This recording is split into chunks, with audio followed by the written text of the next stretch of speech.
तुमने भी कभी ऐसा नोटिस किया होगा कि जब भी तुम अपनी लाइफ को चेंज करने के लिए सीरियसली सोचते हो एंड उसके लिए एक प्लान भी बनाते हो और उसे पूरा करने के लिए अपनी पूरी मेहनत लगा देते हो और दिल से चाहते हो कि यार इस बार तो ये वाला प्लान पूरा हो जाए, लेकिन फिर कुछ ही दिनों बाद फ्लो टूटने लगता है और पुरानी हैबिट वापस आने लगती है और धीरे धीरे तुम फिर वही करने लगते हो जो तुम एक्चुअली चेंज करना चाहते थे। लेकिन अब सबसे बड़ा सवाल ये है कि अगर तुम अपनी लाइफ को बेटर भी बनाना चाहते हो और तुम उसके लिए एफर्ट भी दे रहे हो तो फिर भी हर बार प्लान टूट का रहा है, क्योंकि शायद प्रॉब्लम ना तुम्हारी मेहनत की है ना तुम्हारे इरादों की। प्रॉब्लम उस तरीके में है जिस तरीके से तुम अपनी लाइफ को चेंज करने की कोशिश कर रहे हो। क्योंकि यूट्यूब पर सेल्फ इंप्रूवमेंट की वीडियो देखने के बाद हमें ये तो पता चल चुका है कि हमें अपने बेस्ट वर्जन तक पहुंचने के लिए करना क्या क्या है, लेकिन अभी भी हम एक सबसे बड़े सवाल को भूल जाते हैं कि लाइफ में तुम्हारे सारे प्लान जब तुम्हारे अगेंस्ट हो जाए तब तुम्हारा नेक्स्ट मूव क्या होगा। अक्सर हम वो प्लान बनाते हैं जो हम अपने बेस्ट वर्जन के लिए इमेजिन करते हैं, जिसमें हमारी एनर्जी, मूड और शेड्यूल परफेक्ट होता है। लेकिन मैं तुमसे एक सवाल पूछता हूँ, क्या लाइफ कभी परफेक्ट होती है? नहीं। और इसलिए एक बुरा दिन आते ही सारी एनर्जी गिर जाती है, स्ट्रेस बढ़ने लगता है और रूटीन टूट जाता है। और इसलिए समझो कि अब तुम्हें नई शुरुआत करने की जरूरत नहीं है। तुम्हें बस ये समझना है कि बार बार शुरू करने के बाद तुम्हारा फ्लो टूटता कहाँ पर है एंड कैसे तुम्हारा ब्रेन तुम्हें उस डायरेक्शन में धकेलने की कोशिश करता है जहाँ से तुम्हारा डाउनफॉल शुरू हो जाता है और तुम उसे रोक भी नहीं पाते हो। और आज के इस वीडियो में हम इसी पूरी साइकिल को तोड़ने वाले हैं। बस इस वीडियो को आखिरी तक देख लेना।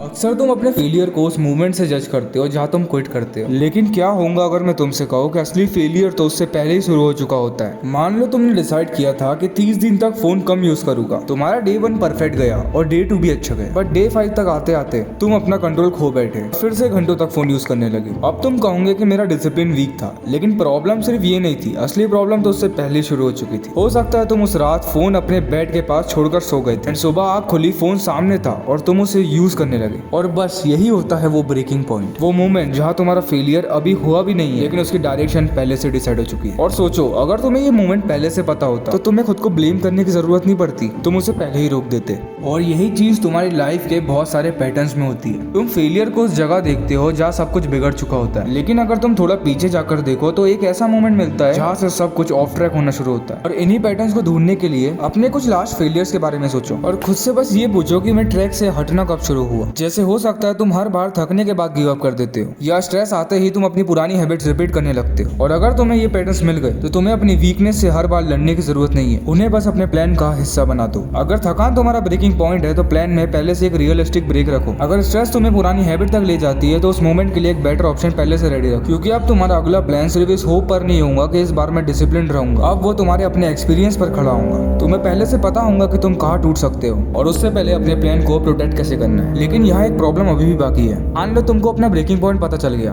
तुमने सब कुछ फिक्स कर दिया, फिर भी कभी कभी ऐसा मोमेंट आता है जहाँ तुम्हें क्लियरली पता तो होता है कि अगर मैंने अभी ये कर लिया तो बाद में मेरे को रिग्रेट होगा। तुम्हें पता होता है कि तुम्हें रुक जाना चाहिए, फिर भी तुम वही गलती कर देते हो। तो फिर सवाल ये है कि पता होने के बाद भी हम रुक क्यों नहीं पाते। और इसी सवाल का आंसर हमें ले जाता है हमारे फाइनल पॉइंट की तरफ, द इंटरनल चॉइस। देखो, तुम्हारा दिमाग हर बार तुम्हें डायरेक्टली बैड हैबिट की तरफ नहीं खींचता, कभी कभी वो एक्चुअली उस फीलिंग को चेस कर रहा होता है तो उस बैड हैबिट के साथ मिलती है। जैसे तुम अगर स्ट्रेस्ड हो तो तुम्हें अपनी लाइफ से थोड़ी देर के लिए एक एस्केप चाहिए होता है, और अगर तुम बोर्ड हो तो तुम्हें एक डिस्ट्रैक्शन चाहिए होती है। और उस मोमेंट में तुम्हारा दिमाग ये नहीं सोच रहा होता है ये मेरे फ्यूचर के लिए सही है या गलत, वो बस ये देख रहा होता है कि इससे मुझे अभी क्या मिलेगा। और यही है तुम्हारे दिमाग का द हिडन बार्गेन। तुम बैड हैबिट को चूज नहीं कर रहे होते, तुम उसके साथ मिलने वाली फीलिंग को चूज कर रहे होते हो। इसीलिए सिर्फ ये जानना कि ये गलत है काफी नहीं होता, क्योंकि तुम्हारे सामने एक तरफ होता है अभी का रिलीफ और दूसरी तरफ होता है कुछ ऐसा रिवॉर्ड जिसके लिए तुम बहुत टाइम से मेहनत कर रहे हो। और अब ऑनेस्टली सोचो, अगर तुम्हारे लिए 5 मिनट का प्लेजर और 5 साल का ड्रीम दोनों ऑलमोस्ट सेम वैल्यू रखे, उस मोमेंट पर कौन जीतेगा? ऑब्वियसली वो रिवॉर्ड जो अभी तुरंत मिल रहा हो। और इसीलिए तुम अपनी बैड हैबिट्स को चाहकर भी नहीं रोक पाते हो। और इसीलिए सिर्फ ये समझना कि ये हैबिट मेरे लिए बुरी है काफी नहीं है, क्योंकि उस मोमेंट पर तुम्हारे पास अभी भी कुछ ऐसा नहीं है जो उस प्लेजर से ज्यादा इंपॉर्टेंट फील हो। और जब तक तुम्हारे पास उस 5 मिनट के प्लेजर से ऊपर रखने के लिए कुछ नहीं होगा, तब तक तुम्हारा दिमाग बार बार उसी 5 मिनट को चूज करेगा। इसलिए अब सवाल ये नहीं है कि मुझे ये हैबिट कैसे छोड़नी है, सवाल ये है कि मेरे लिए ऐसा क्या है तो उस मोमेंट में मेरे लिए इस प्लेजर से भी ज्यादा इंपॉर्टेंट हो। और ये रीजन सिर्फ इतना नहीं होना चाहिए कि मैं सक्सेसफुल बनना चाहता हूँ, क्योंकि एक इंस्टेंट प्लेजर के सामने बहुत दूर की चीज लगती है। इसलिए खुद से ऑनेस्टली पूछो कि मैं एक्चुअली अपनी लाइफ में क्या बदलना चाहता हूँ और आखिर वो चीज तुम्हारे लिए इतनी इंपॉर्टेंट क्यों है। और जो जवाब दिमाग तुम्हें अंदर से मूव कर दे वही तुम्हारी असली वजह है। एंड जैसे ही तुम्हें वो रीजन पता चल जाए